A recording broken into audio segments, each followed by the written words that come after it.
Assalamualaikum warahmatullahi wabarakatuh. Halo semuanya, saya Ahmad Wildan, mahasiswa Universitas Islam Malang, program studi S1 Pendidikan Agama Islam, NPM 219010159. Di video kali ini saya ingin memenuhi tugas akhir semester 5 mata kuliah Bimbingan Konseling dosen pengampu Pak Adi Sudrajat. Nah, di video ini saya ingin menjelaskan dan mereview film Bollywood yang dirilis pada tahun 2007 yang disutradarai oleh Amir Khan. Film ini berjudul Tarzan Par. Film yang berdurasi 2 jam 45 menit sukses menggugah perasaan penonton karena akting para aktornya yang begitu menjiwai dan alur ceritanya itu plot twist banget gitu loh. Ceritanya juga mengisahkan kehidupan di zaman sekarang ini yang membuat penonton tersadar akan pentingnya peran orang tua dalam mendidik anak atau yang disebut dengan parenting. Baik, langsung saja mari kita review. Film ini bercerita tentang kehidupan seorang anak yang bernama Ihsan Aswati. Dia berusia 8 tahun dan duduk di bangku kelas 3. Ihsan ini adalah anak penderita disleksia atau kesulitan dalam belajar. Jadi ia tidak bisa membaca ataupun menulis, bahkan juga menghitung. Dia tidak bisa. Dan dia lebih tertarik dengan hal lain dan dunia seni daripada mengikuti kegiatan belajar dalam kelas. Di sekolahnya, dia dapat dikatakan siswa paling bodoh karena mendapat nilai yang paling rendah, dan di rumahnya dia memiliki kakak laki-laki yang bernama Johan.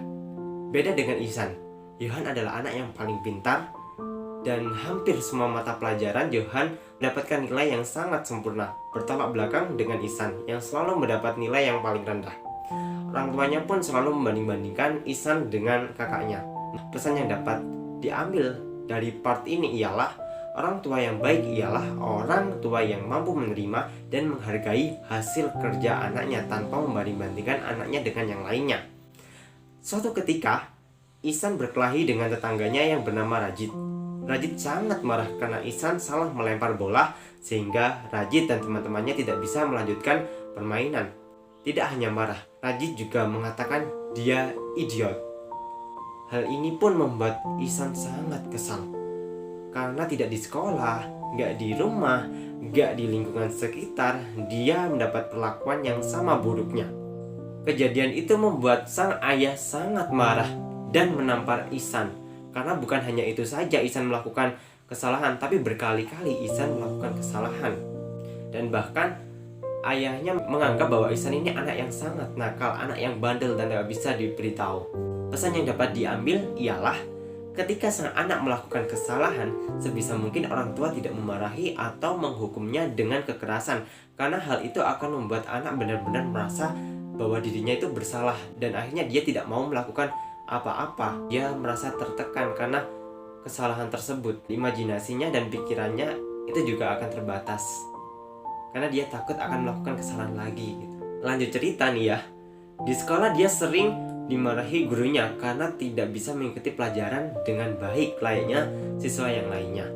Saat itu, Ihsan melamun dan dia disuruh untuk membaca buku oleh gurunya, tapi dia tidak bisa membacanya karena dia melihat huruf-huruf yang ada dalam buku itu menari-nari, dan akhirnya dia pun mengatakan sejujurnya bahwa huruf-huruf itu menari-nari. Tapi sang guru malah menganggap Ihsan ini bercanda. Dan sang guru pun memarahinya dan memaksa Ihsan untuk membaca dengan keras dan lantang. Dan apa yang terjadi?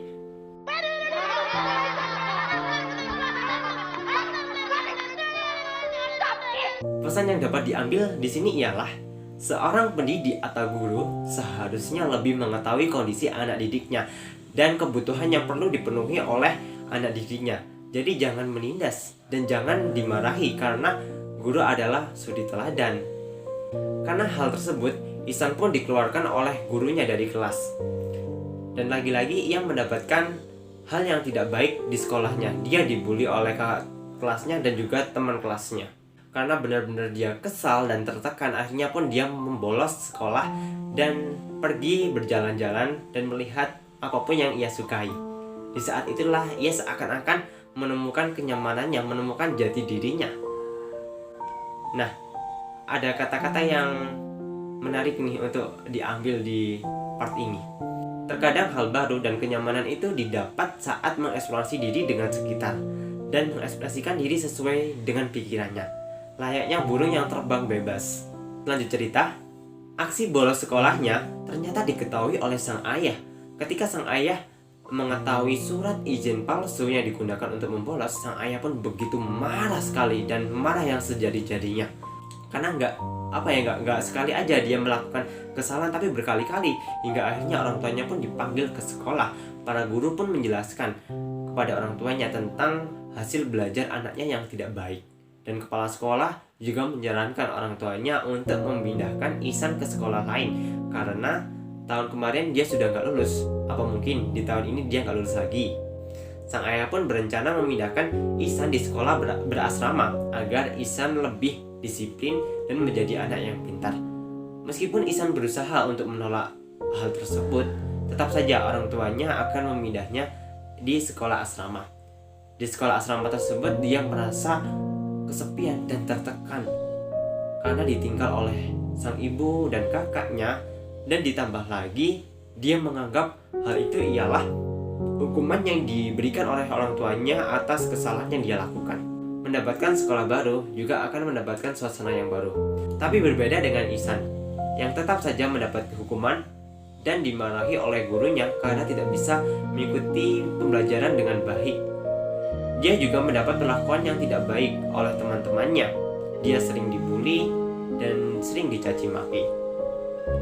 Tidak ada yang paham dengan keadaan Ihsan yang menderita disleksia. Dia benar-benar merasa stres dan tertekan yang begitu mendalam. Dia hanya bisa melamun dan tidak pernah membukakan dirinya atau bercerita tentang keadaannya kecuali dengan teman sebagunya, yaitu Raja. Itu pun hanya sedikit yang dia ceritakan tentang keadaannya. Suatu ketika di sekolahannya kedatangan guru kesenian baru yang bernama Pak Nikum. Kedatangannya membawa aura dan suasana yang berbeda dan menyenangkan. Benar saja, metode pengajaran yang diterapkan oleh Pak Nikum sungguh menyenangkan dan membuat anak-anak tertarik. Pesan yang dapat diambil ialah tidak semua anak didik mampu menerima pelajaran dengan menggunakan metode pembelajaran yang disamaratakan. Benar saja, Pak Nikum memiliki daya tarik karena dia mampu menyesuaikan gaya belajarnya dengan anak-anak. Tapi tetap saja hal itu tidak mengubah perasaan Ihsan yang mengalami stres dan tekanan yang begitu mendalam. Hingga suatu hari Pak Nikum pun merasa penasaran dengan apa yang dialami oleh Ihsan. Dia pun menanyakan kepada teman sebangkunya. Raja pun bercerita kalau Ihsan ini adalah anak baru yang gak betah di sekolah ini, dan dia selalu dihukum oleh gurunya karena gak bisa mengikuti pelajaran dengan baik. Ternyata setelah Pak Nikum mengamati buku tulisnya, Ihsan memang mengalami disleksia atau kesulitan belajar. Pak Nikum ini guru yang memang perhatian dan mengerti kepada anak-anaknya, karena dia juga mengajar di sekolah luar biasa, tempat anak-anak yang kurang beruntung dan memiliki keterbatasan. Pak Nikum pun berniat untuk membantu Ihsan dari masalah yang dia derita. Demi mendapat kejelasan tentang Ihsan, Pak Nikum pun pergi ke rumahnya dan menanyakan semua hal tentang Ihsan kepada orang tuanya. Dari sana, sang ibu menjawab pertanyaan Pak Nikum bahwa Ihsan lebih suka dunia seni daripada membaca ataupun menulis.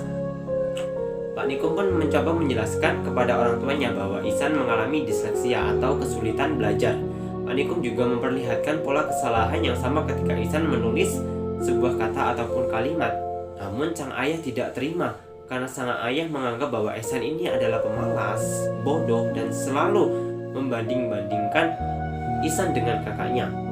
Sedangkan Pak Nikum berusaha memberitahu kepada ayahnya bahwa anaknya ini bukan pemalas, bukan anak yang bodoh, tapi anak yang lebih condong pada dunia seni dan memiliki bakat yang luar biasa.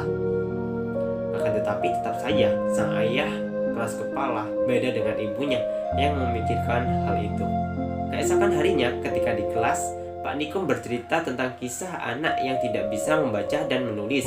Bahkan dia tidak lulus dari sekolahnya.